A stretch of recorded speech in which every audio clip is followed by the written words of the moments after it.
Hello everyone and welcome back to the channel. Owen talks about sports and movies. Thank you for checking out today's video. I always appreciate the support and let's get into it.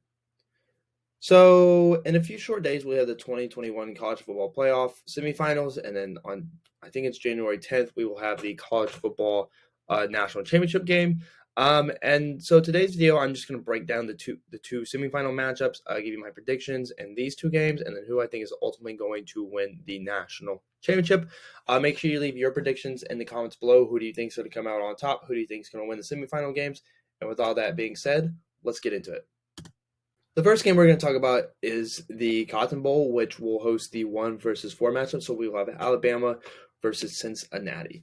I really think this is going to be a really, really good game. I really do believe that Cincinnati deserve to be in the playoff. I definitely do think they're one of the best 4 teams in the nation. They have wins over Notre Dame. They crushed they ran through their conference slate undefeated, 13-0, first in the AAC. Clearly they're good enough to be a Power 5 school because they got a Big 12 bid and everything like that. So I really am excited that a group of 5 school got in. They're the first group of 5 school to get in, so that's very exciting for them.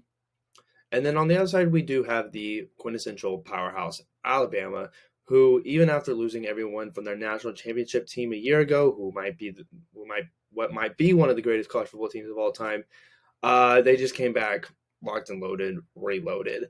I mean, when you just have that much talent, when you constantly recruit as good as they do, you're always going to have people step up. I really think, I mean, Bryce Young is spectacular. He just won the Heisman. They have Jameson Williamson, who is so good. Is probably going to be a top 15 draft pick in this next year's upcoming draft. John Mechie is hurt, which is unfortunate, but they still have Slade Bolden, Jahill Billingsley. They have a solid running game. And then on defense, it's not the prototypical stout Alabama defense, but they do have Will Anderson, best defensive player in the nation, led the nation in sacks, I believe, SEC Defensive Player of the Year, won one of those defensive awards. So they still have playmakers and talented people on defense. I really think that Cincinnati matches up fairly well against Alabama, as good as anyone could. And I think they match up better against Alabama than, say, Georgia does, because Cincinnati has a great defense, and to boot, they actually have a dynamic offense. I think things that have traditionally bothered Alabama in the past, mobile quarterbacks and long athletic secondaries, Cincinnati both has those. Desmond Ridder, potential first-round pick in this next year's upcoming NFL draft, is very dynamic. He's a great thrower of the football, very mobile, very athletic, just a total all-around package, experienced, has been in big games before. Nothing quite to this magnitude, of course, but knows how to win, is an experienced leader on the offense. Their weapons are fairly good. And then defensively, I mean, they've got 2 or 3 corners over 6'1". Ahmad Gardner, their best corner, who's probably going to be matched up against Jameson Williams. Is like 6'2" and has never given up a touchdown in his college career. They have several long, lengthy, athletic corners, ranging secondary people. Their defensive line and linebacking core is also well. They're so good on all 3 levels.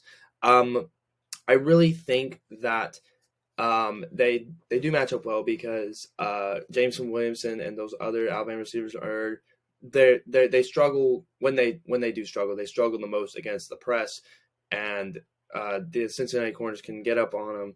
They're lengthy, they're long, they're strong, they're good in the press and everything like that. Now, who do I think is going to win? Despite Cincinnati matching up well, I really just think Alabama is just slightly too explosive for them. I mean, watching Bryce Young absolutely shred Georgia gave me confidence that he could probably do the same thing against Cincinnati, even though I do think Cincinnati matches up well. And I think ultimately, while it's not the stoutest Alabama defense, I'm sure they'll come up with a play when needed. I think this game is really going to come down to which Alabama team shows up. Alabama has not been the most dominant team all year. Yes, they had their absolutely dominating win against Georgia, but they lost to Texas A&M, almost lost to Ole Miss, Florida, LSU, who Florida and LSU were not good this year. And so if Alabama comes to play and they show up like they're supposed to, they're gonna go away pretty convincingly. But if they aren't, if it's the Alabama that played against Auburn or LSU or A&M or Florida, Cincinnati's better than any of those teams. I can assure you that. And so Cincinnati might sneak by, but I do think Alabama's going to show up and they're going to claim a victory. I'd probably say it's probably going to be about 10 to 14 points, but I definitely don't believe it'll be a blowout. Okay, next we got the Orange Bowl. I really think that this is going to be the better of the two games. These two teams are betterly evenly matched. I was very, very, very confident in picking Georgia as my national champion until the SEC championship game, and I know we shouldn't base this off of one game, but to me, they kind of got exposed. Yes, I do think Georgia still has the best defense in the nation, pretty handedly. I mean, they've got playmakers at every level. They're so good. But offensively, I'm really kind of nervous about them, especially with Stetson Barrett at quarterback. Brock Bowers, who's their tight end, is absolutely fantastic. He's great. He's amazing. But just the SEC championship game has got me a little scared. Now, of course, they were the number one team, the consistent number one team for a while for a reason. They're still a very, very, very elite football team, but I do have my reservations. As far as Michigan, I'm really into this Michigan team. I really think that defensively, especially along the defensive line with Agbo and Aiden Hutchinson, they're equal to Georgia in that area. And just top to bottom, they're a tough, gritty football team.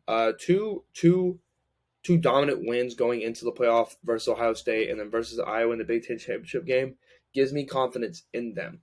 In addition to, on offense, Cade McNamara has played very well down the stretch, and then Hassan Haskins has been an absolute beast down the stretch. And so, I mean, not that they haven't been good all year. So I think as far as who's going to win, when I feel they're both like fairly equal defensively, I am going to go with the team who I have more confidence in their offense and who I believe is slightly more explosive. And I am going to pick Michigan to upset and beat Georgia, even though technically it's not really an upset, but I think a lot of people are picking Georgia, but I'm going to pick Michigan. So before I break down my potential national championship game, I'm going to tell you who I think is going to win the other New Year's Six Bowl. I really like Kenny Pickett and Pitt, but I think Michigan State is too well disciplined on the ground game, too well good on defense. They're going to win the Peach Bowl. I have full confidence in Notre Dame and Ohio State to win the Fiesta Bowl and the Rose Bowl, respectively. And then I just don't have a lot of confidence in Oklahoma State and Spencer Sanders. And then the Sugar Bowl, I'm actually going to go with Ole Miss. I really think that they are just really, really explosive, and I think it's going to carry them to a Sugar Bowl victory. So in this hypothetical national championship game matchup, who am I going to pick between Bama and Michigan? I really think that Michigan could give Alabama a lot of potential issues, especially with Alabama not being the stoutest defensive team. Teams have been able to run on them this year. Hassan Haskins is an absolute monster. That could potentially that could do a lot of things. Obviously, they're going to put points on the board from that. But also, that's going to limit the amount of time that Bryce Young and that explosive Alabama offense is on the field. I really think that Michigan's pass rush could give Bryce Young a lot of issues, despite him being super, super mobile. When you have such a good pass rush that can rush you from angles, it's not as easy to get out of the pocket and scramble and move and all that good stuff. So I really think Michigan could give Alabama a lot of issues. And if there's a team that's going to beat Alabama, it's going to be Michigan. I have full confidence in that. However, I just trust Alabama. I know what I'm getting in Alabama. But honestly, if I was wrong about this, I wouldn't be surprised. I'm not going to put any money on it because I'm not super sure. But I am going to pick Alabama to go ahead and just win the national championship. I know it's a safe pick. I know it's the boring pick, but that's who I'm going to go with. But if Michigan were to come out on top, wouldn't surprise me at all. So thank you for watching today's video. Make sure you leave your predictions about the college football playoffs in the comments down below. Check out this link content, and you guys have a great day.